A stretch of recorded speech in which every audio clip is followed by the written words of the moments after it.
La vida espiritual sana es crecimiento. No se estanca, no se paraliza. La vida espiritual es similar o va en la marcha más bien en la que se mueve Dios. El Espíritu de Dios es movimiento. Desde el comienzo de la creación se movía sobre la faz de las aguas y así se sigue moviendo, como dijo el Señor Jesús, el que es guiado por Dios va a donde Dios quiere llevarle. Pero una vida estancada es una vida triste, es una vida que puede peligrar muchísimo. No solamente el estancamiento, estoy hablando de una parálisis espiritual. Y eso viene con la apatía, el desgano y bueno, resulta en la incredulidad. Hebreos capítulo 5, versículo 11, trae esta reflexión. Dice el escritor: acerca de esto tenemos mucho que decir y difícil de explicar, por cuanto os habéis hecho tardos para oír.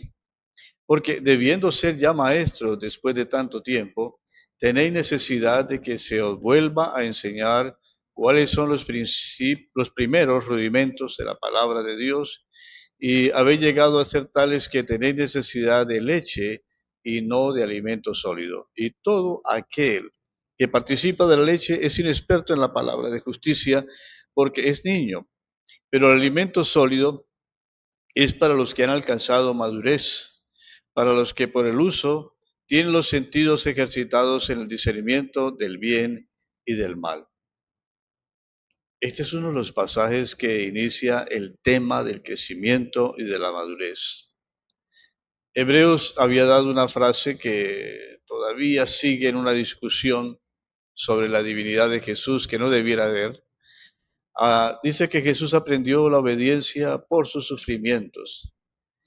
Así que el escritor ve que estos creyentes que están bajo presión en esa época, muchos de ellos se encuentran estancados en su crecimiento y han sido creyentes quizás por años, pero siguen siendo personas que tienen comportamientos infantiles.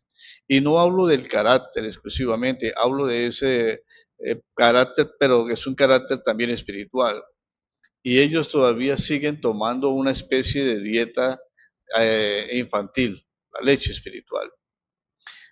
No existe nada malo en el hecho de ser niño, es una etapa, todo lo hemos sido, pero lo grave, la crisis viene cuando el crecimiento se detiene demasiado pronto. Bueno, es ya un problema ver a un joven de 15, 20, 30 años y dependiendo todavía de las primeras cosas, todavía pidiendo los alimentos de la niñez. Hay una lista en este pasaje que vale la pena observar. Las personas inmaduras son tardas para oír.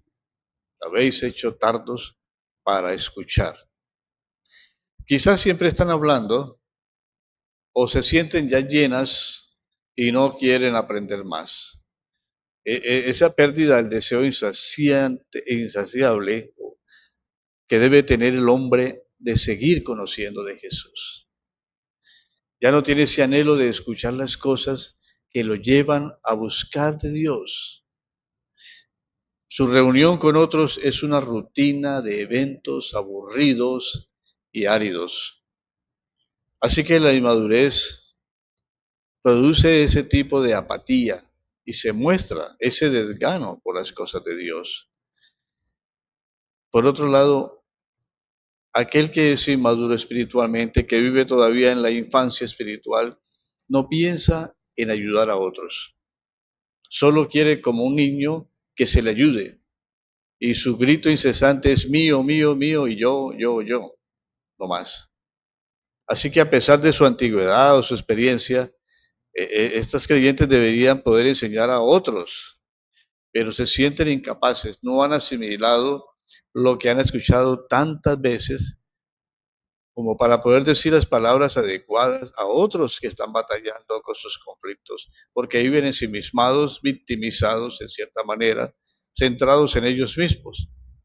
Ellos continúan en sus luchas, dando vueltas y vueltas.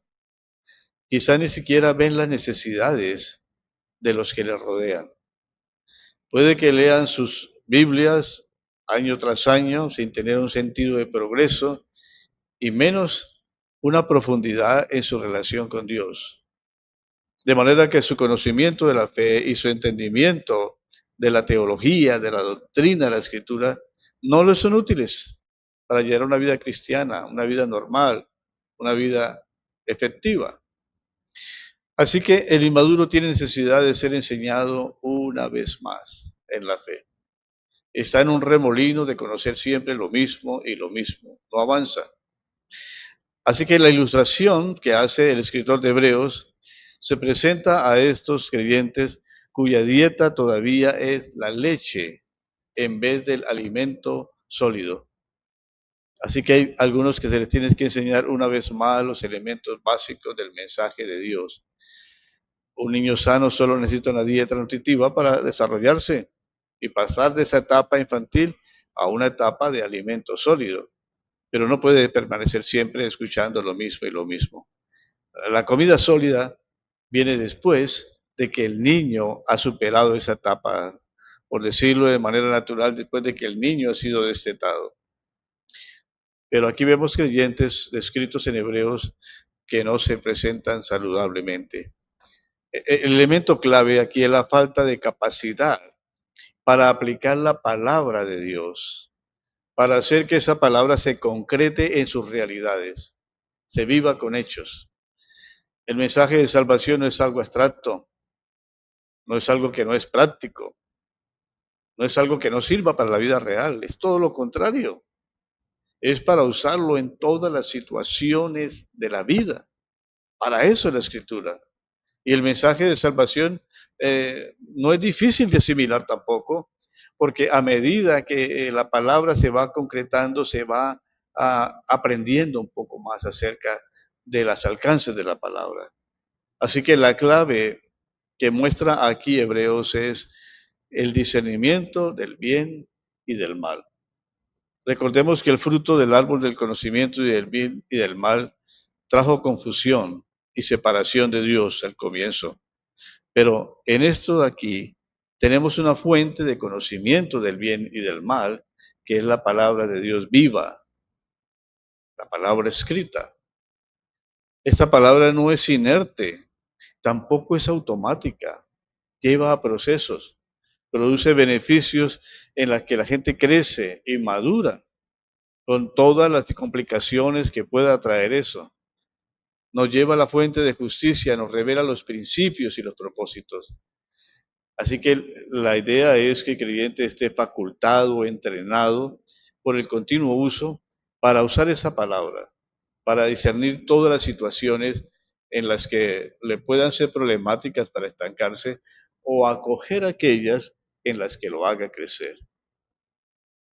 La diferencia entre la inmadurez y la madurez se ve en estas palabras, quienes pueden asimilar el alimento sólido. Y el alimento sólido no es conocer doctrinas profundas. No es que si usted tiene ya una versión de lo que es el libro de Apocalipsis con todas sus figuras y con lo que describe el libro y dice yo ya sé qué es esto, ese no es el alimento sólido. Algunos piensan o equivocan el tema del alimento sólido con conocer las profundidades de las escrituras y los misterios de Dios. Nada que ver, nada que ver. La madurez viene en concretar la palabra de Dios en las acciones. Esa es una persona madura. Esta palabra que quita aquellas cosas que se han pegado en el camino como parásitos, que detienen el crecimiento, que no permiten que el cuerpo o el elemento natural crezca, porque hay otras cosas que lo están allí ahogando y asfixiando. El inmaduro, en cambio de sentir el dolor causado por el ataque a la palabra, lo que hace es ignorarla, esquivarla, distraerse de ella. Necesita ser enseñado nuevamente en el tema del arrepentimiento, en el tema de la justicia. Como dice aquí, la palabra de justicia es el elemento que va a romper como la espada el corazón y discernir. Hebreos 6.1 dice, dejando ya los rudimentos de la doctrina de Cristo, vamos adelante a la perfección. No echando otra vez el fundamento del arrepentimiento de las horas muertas, de la fe en Dios, de la doctrina de bautismos, de la imposición de manos, de la resurrección de los muertos y el juicio eterno. Y esto haremos si Dios quiere, en verdad lo permite. Es imposible que los que una vez fueron iluminados y gustaron del don celestial y fueron hechos partícipes del Espíritu Santo y gustaron de la buena palabra de Dios y los poderes del siglo venidero y recayeron, sean otra vez renovados para arrepentimiento, crucificando de nuevo para sí mismos al Hijo de Dios y exponiéndolo a vituperio. Y sigue el texto diciendo, porque la tierra que bebe la lluvia, que muchas veces cae sobre ella y produce hierba provechosa a aquellos por los cuales es labrada, recibe bendición de Dios, pero la que produce espinos y abrojos es reprobada. Está próxima a ser maldecida y su fin es el ser quemada. Claramente el pasaje nombra algunas situaciones teológicas que debieran ser superadas y vale la pena pues detallar algunas de ellas, pero no lo haré en este breve mensaje, lo haremos más adelante, que es dejar estas cosas para seguir avanzando. Me interesa más la ilustración del pasaje que habla de ese terreno que produce una tierra labrada y de bendición de Dios, pero hay otra que produce espinos y abrojos y es reprobada. Así que el estar cuidando nuestro terreno, quitando los espinos, quitando las piedras, labrando la tierra para que esa palabra produzca el fruto, que es el fruto que bendice a otros y que glorifica a Dios, allí es donde empezamos nosotros realmente a crecer. Les dejo con esta breve introducción del tema el camino hacia la madurez, porque estamos hablando de cuál es la meta del creyente y nuestra meta es crecer. Nuestra meta no es estancarnos, al contrario, es seguir avanzando, porque la medida está muy alta, esa es la medida de la estatura del Señor, que sé que no lo lograremos tampoco en esta vida, pero estamos en ese camino avanzando. De alguna manera espiritual ya lo tenemos, porque ese nuevo hombre que es Cristo está en nosotros. Pero necesitamos desgajar, romper, quitar capas para poder descubrir que en nuestro interior ya se nos ha dado esa gran bendición. Soy Ricardo Martínez, les hablo de la ciudad de Bucaramanga y bueno, mientras pasa el día, estemos contentos en el Señor.